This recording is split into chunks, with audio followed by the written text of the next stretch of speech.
আকাশবাণী কলকাতা স্থানীয় সংবাদ পড়ছি সুদীপ বসু। প্রথমে বিশেষ বিশেষ খবর। সাধারণ মানুষের কাছে সামাজিক সুরক্ষা প্রকল্পের সুবিধা পৌঁছে দিতে আগামীকাল শুরু হচ্ছে নতুন সরকারের জনকল্যাণ শিবির। সীমান্তবর্তী জেলাগুলিতে অনুপ্রবেশকারীদের দ্রুত চিহ্নিত করার নির্দেশ দিয়েছেন মুখ্যমন্ত্রী শুভেন্দু অধিকারী। গতকাল এক বৈঠকে জনগণনার কাজেরও পর্যালোচনা করেছেন তিনি। আর্থিকভাবে পিছিয়ে পড়া রোগীদের চিকিৎসায় কলকাতা শহরের 17টি বেসরকারি হাসপাতালে 660টি শয্যা স্বাস্থ্য দপ্তরের বেড ব্যাংকে যুক্ত হচ্ছে। কলকাতাকে আরও পরিচ্ছন্ন বাসযোগ্য করে তুলতে আগামীকাল থেকে 5 দিনের এক বিশেষ অভিযানের সূচনা হচ্ছে। বিধানসভায় সইজাল কাণ্ডের তদন্তে তৃণমূল কংগ্রেসের সাধারণ সম্পাদক অভিষেক ব্যানার্জিকে আজ ফের জিজ্ঞাসাবাদের জন্য তলব করেছে সিআইডি। রক্ষণাবেক্ষণের কাজের জন্য আজ দুপুর 2টো পর্যন্ত বন্ধ রয়েছে দ্বিতীয় হুগলি সেতু। আসছি বিস্তারিত সংবাদে।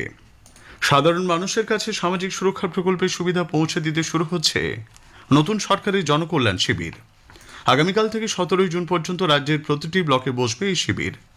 নবান্ন সূত্রে জানা গেছে, নতুন সরকারের এটি প্রথম জনসংযোগ কর্মসূচি। এই শিবিরগুলিতে সরকারের 55 ধরনের সমাজ কল্যাণমূলক প্রকল্প সম্পর্কে সাধারণ মানুষ জানতে পারবেন।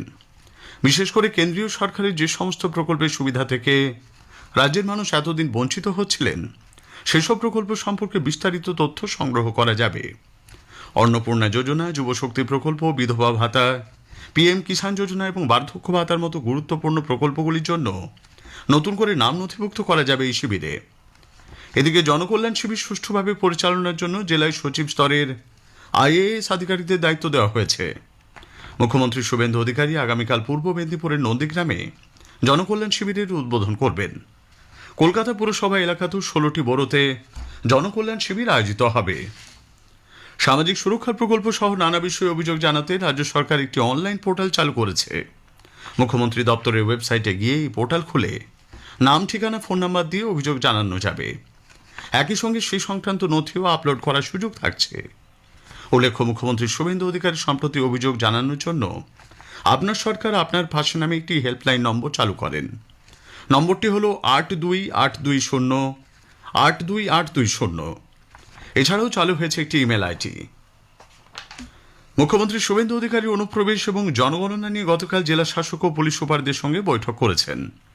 নবান্ন সূত্রে খবর, সীমান্তবর্তী জেলা বিশেষত উত্তর 24 পরগনা, মালদা, উত্তর দিনাজপুর ও নদিয়ায় হোল্ডিং সেন্টারগুলিতে অনুপ্রবেশকারী হিসেবে চিহ্নিতের সংখ্যা অনেক বেশি হওয়া উচিত বলে মনে করছেন মুখ্যমন্ত্রী। জেলা শাসক ও পুলিশ সুপারদের অনুপ্রবেশকারীদের চিহ্নিতকরণের কাজ আরও দ্রুত করার নির্দেশ দিয়েছেন তিনি। পাশাপাশি গতকাল জনগণনার কাজেরও পর্যালোচনা করেন মুখ্যমন্ত্রী। ওই কাজ খুব ভালোভাবে করতে পারলে আগামী 10 বছর রাজ্যের সার্বিক উন্নয়ন ও দারিদ্র্য দূরীকরণে কোনো অসুবিধা হবে না বলে শ্রী অধিকারী জানিয়েছেন। এই কাজ ঠিকমতো হচ্ছে কিনা তা দেখার জন্য জেলার অভিজ্ঞ আধিকারিকদের নিয়ে একটি বিশেষ টিম গঠনের নির্দেশ দিয়েছেন তিনি। সেন্সাস কমিশনার রশ্মি কমলকে প্রত্যেক জেলায় গিয়ে জনগণনার কাজ ঠিকমতো হচ্ছে কিনা তা খতিয়ে দেখতে বলা হয়েছে। কলকাতাকে আরও পরিচ্ছন্ন বাসযোগ্য করে তুলতে আগামীকাল থেকে 5 দিনের এক বিশেষ অভিযান চলবে। ভবানীপুরে একটি জনসভায় মুখ্যমন্ত্রী গতকাল এই কথা ঘোষণা করেছেন। তিনি জানান, 15 জুন সোমবার থেকে 19 জুন শুক্রবার পর্যন্ত কলকাতা জুড়ে বিশেষ স্বচ্ছতা অভিযান চলবে। শহরকে পরিষ্কার পরিচ্ছন্ন, যানজট মুক্ত এবং আরও নাগরিক বান্ধব করে তুলতেই এই কর্মসূচি নেওয়া হচ্ছে। গতকালের সভা থেকে 20 জুন পশ্চিমবঙ্গ দিবস এবং 21 জুন আন্তর্জাতিক যোগ দিবস উপলক্ষে রাজ্যবাসীকে বিপুল সংখ্যায় অংশগ্রহণের আহ্বান জানিয়েছেন মুখ্যমন্ত্রী। রাজ্য সরকারের মন্ত্রীদের জন্য গতকাল কলকাতায় একটি বিশেষ প্রশিক্ষণ শিবিরের আয়োজন করা হয়। বেশিরভাগ মন্ত্রী এবার প্রথমবার মন্ত্রিত্বের দায়িত্ব সামলাচ্ছেন। সে কারণেই তাদের প্রশাসনিক কাজকর্মের রীতিনীতি, আইনি প্রক্রিয়া এবং শাসন ব্যবস্থার খুঁটিনাটি বিষয়ে ধারণা দিতে এই কর্মসূচির উদ্যোগ নেওয়া হয়। আধিকারিকদের দেওয়া তথ্য অনুযায়ী নেতাজি সুভাষ প্রশাসনিক প্রশিক্ষণ ইনস্টিটিউটের এই শিবিরে যোগ দেন মুখ্যমন্ত্রী শুভেন্দু অধিকারী।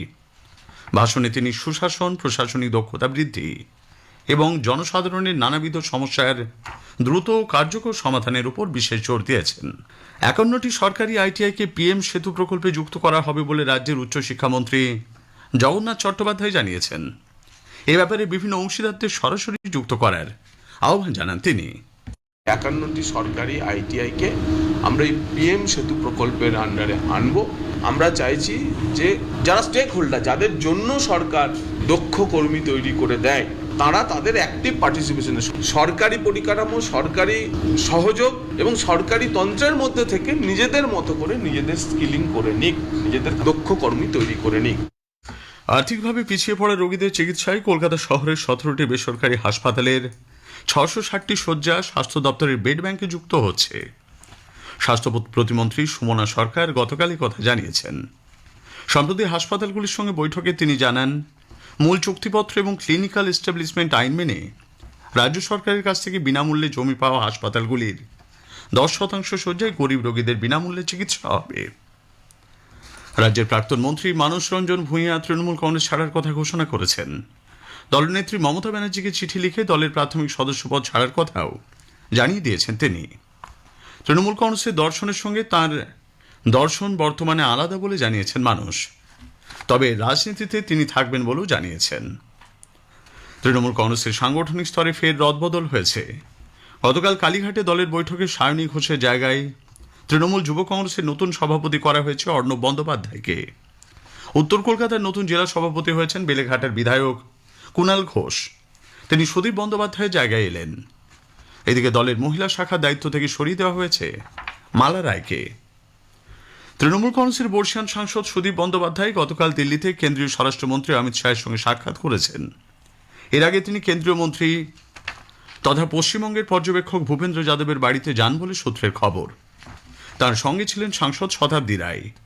মমতা ব্যানার্জি তৃণমূল কংগ্রেস ছেড়ে সুদীপ বন্দ্যোপাধ্যায় বিক্ষুব্ধ গোষ্ঠীতে যোগ দেন কিনা সেদিকে তাকিয়ে রাজনৈতিক মহল। স্থানীয় সংবাদ শুনছেন আকাশবাণী কলকাতা কেন্দ্র থেকে। বিধানসভায় সইজাল কাণ্ডের তদন্তে তৃণমূল কংগ্রেসের সাধারণ সম্পাদক অভিষেক ব্যানার্জিকে আজ ফের জিজ্ঞাসাবাদের জন্য তলব করেছে সিআইডি। ভবানী ভবনে সকাল 10টায় তাকে হাজিরা দিতে বলা হয়েছে। উল্লেখ্য, গত 12 তারিখ এক দফায় অভিষেককে জিজ্ঞাসাবাদ করেছে সিআইডি। অন্য দুটি মামলায় আগামীকাল ও মঙ্গলবার ইডি তাকে জিজ্ঞাসাবাদের জন্য সিজিও কমপ্লেক্সে তলব করেছে।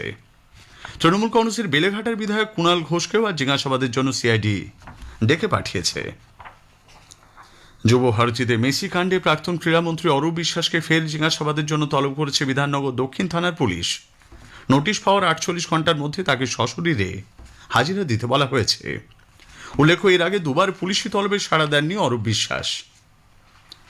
Airport authority of India AI বিভিন্ন বিমানবন্দরে আগামীকাল যাত্রী সুবিধা দিবস উদযাপন করবে। এই উপলক্ষে কলকাতা বিমানবন্দর কর্তৃপক্ষের উদ্যোগে একগুচ্ছ পরিকল্পনা নেওয়া হয়েছে। বেঙ্গল রোয়িং ক্লাবে অনুষ্ঠিত হল 22তম স্টুডেন্ট রোয়িং প্রতিযোগিতা। কলকাতার 43টি স্কুলের প্রায় 250 জন ছাত্রছাত্রীর মধ্যে শীর্ষস্থানীয় মোট 8টি স্কুল গতকাল ফাইনালে অংশগ্রহণ করে। রোমাঞ্চকর এই প্রতিযোগিতায় বিজয়ী হয়েছে সাউথ পয়েন্ট হাই স্কুল। অনুষ্ঠানে উপস্থিত ছিলেন রাজ্যের স্বাধীন দায়িত্বপ্রাপ্ত প্রতিমন্ত্রী ইন্দ্রনীল খান। শেষ করার আগে স্থানীয় সংবাদের বিশেষ কিছু অংশ আরও একবার। সাধারণ মানুষের কাছে সামাজিক সুরক্ষা প্রকল্পের সুবিধা পৌঁছে দিতে আগামীকাল শুরু হচ্ছে নতুন সরকারি জনকল্যাণ শিবির। আর্থিকভাবে পিছিয়ে পড়া রোগীদের চিকিৎসায় কলকাতা শহরের 17টি বেসরকারি হাসপাতালে 660টি শয্যা স্বাস্থ্য দপ্তরের বেড ব্যাংকে যুক্ত হচ্ছে। কলকাতাকে আরও পরিচ্ছন্ন বাসযোগ্য করে তুলতে আগামীকাল থেকে 5 দিনের বিশেষ অভিযানের সূচনা হচ্ছে। স্থানীয় সংবাদ শেষ হলো। আকাশবাণী খবর পড়ছি দেবব্রত মণ্ডল। প্রথমে বিশেষ খবর। প্রধানমন্ত্রী নরেন্দ্র মোদী ফ্রান্স ও স্লোভাকিয়া সফরের প্রথম দিনে ফ্রান্সের নিসে পৌঁছেছেন। সেখানে ভারতীয় সম্প্রদায় তাকে স্বাগত জানায়। ফ্রান্সে নির্ধারিত G7 সম্মেলনে আগামী সপ্তাহে মার্কিন রাষ্ট্রপতি ডোনাল্ড ট্রাম্প, প্রধানমন্ত্রী নরেন্দ্র মোদী সহ বিশ্বের অন্যান্য নেতারা বৈঠকে বসবেন। ইসরোর চেয়ারম্যান ভি নারায়ণন জানিয়েছেন, চাঁদের উপর চরম শীতল পরিস্থিতির মধ্যেও দীর্ঘ সময়ে ল্যান্ডিং যানটি সচল রাখার মতো তাপ নির্গমন যন্ত্র বানাতে সক্ষম হয়েছে ভারত। মার্কিন রাষ্ট্রপতি ডোনাল্ড ট্রাম্প বলেছেন, হরমুজ প্রণালী উন্মুক্ত করে দেওয়ার লক্ষ্যে আজ ইরানের সঙ্গে চুক্তি স্বাক্ষরিত হবে, যদিও ইরান বলেছে চুক্তির কাঠামো এখনও চূড়ান্ত হয়নি। পাকিস্তান অধিকৃত কাশ্মীর উপত্যকায় প্রতিবাদী মঞ্চ ইসলামাবাদের সঙ্গে আলোচনার প্রস্তাব খারিজ করে দিয়েছে। বিশ্বকাপ ফুটবলে আজ ব্রাজিল মরক্কো এবং সুইজারল্যান্ড কাতার দুটি ম্যাচই 1-1 গোলে অমীমাংসিত অবস্থায় শেষ হয়েছে। আসছে বিস্তারিত খবরে। প্রধানমন্ত্রী নরেন্দ্র মোদী দুদেশের সফরের প্রথম দিনে আজ ফ্রান্সের নিসে পৌঁছেছেন। এই সফরে তিনি ফরাসি রাষ্ট্রপতি ইম্যানুয়েল ম্যাক্রোর সঙ্গে দ্বিপাক্ষিক বৈঠক করবেন এবং পরে ভারত ইনোভেটসের সূচনা করবেন। বিশেষ আমন্ত্রিত হিসেবে তার G7 সম্মেলনেও যোগ দেওয়ার কথা। এদিন সে দেশের ভারতীয় সম্প্রদায় প্রধানমন্ত্রীকে নেগ্রেস্কো হোটেলে এক অনুষ্ঠানের মাধ্যমে স্বাগত জানায়। ফরাসি ও ইটালীয় নৃত্য শিল্পীরা ভারতীয় নৃত্যশৈলী পরিবেশন করেন। সফরের পরবর্তী পর্যায়ে আজই তিনি স্লোভাকিয়া যাবেন। সে দেশের বাতিস্লাভায় প্রধানমন্ত্রী স্লোভাকিয়ার রাষ্ট্রপতি পেলিগ্রিনি ও প্রধানমন্ত্রী ফিকোর সঙ্গে দেখা করবেন। চলতি মাসে 16 এবং 17 তারিখে তিনি ফ্রান্সের এভিয়ানে G7 শীর্ষ সম্মেলনে যোগ দেবেন। এই নিয়ে পরপর 8টি G7 বৈঠকে ভারতকে ডাকা হলো, যা এ দেশের প্রতি অংশীদার দেশগুলির বিশ্বাসকে তুলে ধরে বলে প্রধানমন্ত্রী সোশ্যাল মিডিয়ায় মন্তব্য করেছেন। স্লোভাকিয়ায় নিযুক্ত ভারতের রাষ্ট্রদূত অপূর্বা শ্রীবাস্তব বলেছেন, প্রধানমন্ত্রী নরেন্দ্র মোদীর স্লোভাকিয়া সফর দুই দেশের মধ্যে সহযোগিতার নতুন দিগন্ত উন্মোচন করবে, অর্থনৈতিক সম্পর্ক আরও সুদৃঢ় করতেও সহায়তা করবে। স্লোভাকিয়ার ব্রাতিস্লাভায় আকাশবাণীর প্রতিনিধির সঙ্গে আলাপচারিতায় তিনি একথা বলেন। The visit of Prime Minister to Slovakia is going to be a historical one because this will be the first ever visit by any Indian Prime Minister to Slovakia. So we are all looking forward for this visit, and this is likely to enhance not only the political relations but also deepen economic engagements and open new avenues for cooperation in various sectors like defense, clean technologies, cybersecurity, tourism and people-to-people contact. ফ্রান্সে নির্ধারিত G7 সম্মেলনে আগামী সপ্তাহে মার্কিন রাষ্ট্রপতি Donald Trump প্রধানমন্ত্রী নরেন্দ্র মোদী সহ বিশ্বের অন্যান্য নেতাদের সঙ্গে বৈঠকে বসবেন বলে হোয়াইট হাউসের পক্ষ থেকে জানানো হয়েছে। ট্রাম্প প্রশাসনের একজন শীর্ষ কর্মকর্তা জানিয়েছেন, এই বৈঠকে মূলত অর্থনৈতিক উন্নতি, পণ্য সরবরাহ ব্যবস্থা, কৃত্রিম বুদ্ধিমত্তা, যৌথ বিনিয়োগ এবং বিশ্ব নিরাপত্তার মতো গুরুত্বপূর্ণ বিষয়গুলো নিয়ে আলোচনা হতে পারে। আগামী বুধবার G7 গোষ্ঠীভুক্ত দেশের নেতা, আমন্ত্রিত সহযোগী রাষ্ট্র এবং প্রযুক্তি ক্ষেত্রের শীর্ষ কর্তাদের সঙ্গে মধ্যাহ্নভোজে যোগ দেবেন ট্রাম্প। তবে তার ঠিক আগেই প্রধানমন্ত্রী নরেন্দ্র মোদীর সঙ্গে একটি দ্বিপাক্ষিক বৈঠক করার কথা রয়েছে মার্কিন রাষ্ট্রপতির। ভারতীয় মহাকাশ গবেষণা সংস্থা ইসরোর চেয়ারম্যান ভি নারায়ণন জানিয়েছেন, পারমাণবিক শক্তি দপ্তরের সঙ্গে যৌথভাবে তারা এমন একটি হিটিং সিস্টেম বা তাপ নির্গমন যন্ত্র বানিয়েছেন যাতে চাঁদে অত্যন্ত ঠান্ডা আবহাওয়াতেও মহাকাশযানকে উষ্ণ রাখা যায়। গতকাল ইসরোর চেয়ারম্যান বেঙ্গালুরুতে একটি বৈঠকে বলেন, চন্দ্রযান 3 অভিযানের ল্যান্ডার বিক্রম পুরোপুরি সৌরশক্তি চালিত, কিন্তু তা চাঁদের ওপর কেবলমাত্র 14 দিন সক্ষম থাকতে পারে। এ ব্যাপারে যে তাপ নির্গমন যন্ত্র বানানো হচ্ছে তার মাধ্যমে ল্যান্ডারটি অন্তত 200 দিন চাঁদের অতি শীতল পরিস্থিতিতে ঠিকঠাক কাজ করতে পারবে। প্রধানমন্ত্রীর উপস্থিতিতে আগামী 21শে জুন কলকাতায় আন্তর্জাতিক যোগ দিবসের অনুষ্ঠানে যোগ দেওয়ার জন্য যোগ সঙ্গম পোর্টাল চালু করা হবে। যোগ দিবসের অনুষ্ঠানের প্রস্তুতি নিয়ে পশ্চিমবঙ্গের স্বাস্থ্য সচিব নারায়ণ স্বরূপ নিগম গতকাল স্বাস্থ্য ভবনে বৈঠক করেন। আজ সকালে এই পোর্টালটি খোলার কথা। বিভিন্ন আবাসন, স্কুল, কলেজ, সরকারি প্রতিষ্ঠানের সবাইকে এই পোর্টালের মাধ্যমে যোগ অনুশীলনে যুক্ত হওয়ার জন্য তিনি আহ্বান জানিয়েছেন। এই জন্য লিঙ্ক পেতে হোয়াটসঅ্যাপ নম্বর থেকে 1800-315-7008 নম্বরে মিস কল দিতে হবে বলে তিনি জানিয়েছেন। National testing agency NTA Karmayogi Bharat প্ল্যাটফর্মের মাধ্যমে পরীক্ষক ও পরীক্ষা সংক্রান্ত আধিকারিকদের পরীক্ষা কর্মযোগী নামে একটি বিশেষ প্রশিক্ষণ কর্মসূচির ব্যবস্থা করেছে। এর লক্ষ্য হল পরীক্ষা চলাকালীন নজরদারি ব্যবস্থাকে আরও সুদৃঢ় করা। অফলাইন পরীক্ষার ক্ষেত্রে পরীক্ষক এবং অন্যান্য কর্মচারীরা কী ভূমিকা নেবেন তা এই প্রশিক্ষণ চলাকালীন NTA কর্তৃপক্ষ বুঝিয়ে দেবে। সর্বভারতীয় মেডিকেল প্রবেশিকা পরীক্ষা নিটের ক্ষেত্রেও পরীক্ষা কর্মযোগী কর্মসূচি কার্যকর করা হবে। খবর শুনছেন আকাশবাণী থেকে। আসামের জোরহাটে ভারতীয় বায়ুসেনার AN-32 বিমান দুর্ঘটনায় 5 সেনাকর্মীর মৃত্যু হয়েছে। বায়ুসেনা ঘাঁটিতে অবতরণের সময় গতকাল বিমানটি ভেঙে পড়ে, এরপরেই তাতে আগুন ধরে যায়। এই ঘটনায় squadron leader Prashant Singh, flight lieutenant Shubham Kumar, sergeant Jitendra Sharma, Agniveer Khemaram Kumawat এবং অগ্নিবীর দানিশ আলম প্রাণ হারিয়েছেন। দুর্ঘটনার কারণ অনুসন্ধানে একটি কোর্ট অফ এনকোয়ারি গঠন করা হয়েছে। এই ঘটনার প্রতিরক্ষামন্ত্রী রাজনাথ সিং এবং ভারতীয় বিমান বাহিনী গভীর শোক প্রকাশ করেছে। ভারতীয় আবহাওয়া দপ্তর IMD আজ উত্তর পূর্বাঞ্চল, আন্দামান ও নিকোবর দ্বীপপুঞ্জ, কেরালাম, মাহে, ওড়িশা, তামিলনাড়ু, পুদুচেরি এবং কারাইকালের কিছু অংশে ভারী বৃষ্টিপাতের পূর্বাভাস দিয়েছে। IMDর মতে আগামী 2 থেকে 3 দিনের মধ্যে কর্ণাটক, তেলেঙ্গানা, অন্ধ্রপ্রদেশ, ওড়িশা এবং দক্ষিণ ছত্তিশগড়ের আরও কিছু অংশে দক্ষিণ পশ্চিম মৌসুমী বায়ু বা বর্ষার অগ্রগতির জন্য অনুকূল পরিস্থিতি তৈরি হয়েছে। আবহাওয়া দপ্তর আজ পূর্ব রাজস্থানের বিচ্ছিন্ন কিছু এলাকায় ঘণ্টায় 60 থেকে 70 কিলোমিটার বেগে ঝোড়ো বাতাস এবং বজ্রবিদ্যুৎ সহ ঝড়ের ঝড়ের পূর্বাভাস দিয়েছে। এদিকে আজ মহারাষ্ট্রের কিছু অংশে তাপপ্রবাহ হতে পারে। আগামীকাল পর্যন্ত উপকূলীয় অন্ধ্রপ্রদেশ, কোঙ্কণ, গোয়া এবং ওড়িশায় গরম ও আর্দ্র আবহাওয়া বজায় থাকার সম্ভাবনা রয়েছে। নানা অনুষ্ঠানের মধ্য দিয়ে আজ বিশ্ব রক্তদাতা দিবস পালন করা হচ্ছে। মানুষের প্রাণ বাঁচানোর জন্য রক্তদানে উৎসাহিত করাই দিনটি পালনের মূল লক্ষ্য। রক্তের গ্রুপ আবিষ্কারক, চিকিৎসক, গবেষক ল্যান্স স্টেইনারের জন্মদিনের স্মরণে দিনটি পালিত হয়ে থাকে। উল্লেখ্য, ল্যান্স স্টেইনার রক্তের গ্রুপ আবিষ্কারের জন্য নোবেল পুরস্কারে সম্মানিত হয়েছিলেন। দিনটি উপলক্ষে বহু স্বেচ্ছাসেবী সংগঠনের পক্ষ থেকে নানা কর্মসূচি ও রক্তদান শিবিরের আয়োজন করা হয়েছে। কেন্দ্রীয় স্বাস্থ্য প্রতিমন্ত্রী প্রতাপ রাও যাদব বলেছেন, দান করা রক্তের প্রতিটি বিন্দু নতুন জীবন দান করে, বহু পরিবারের মুখে হাসি ফিরিয়ে আনে।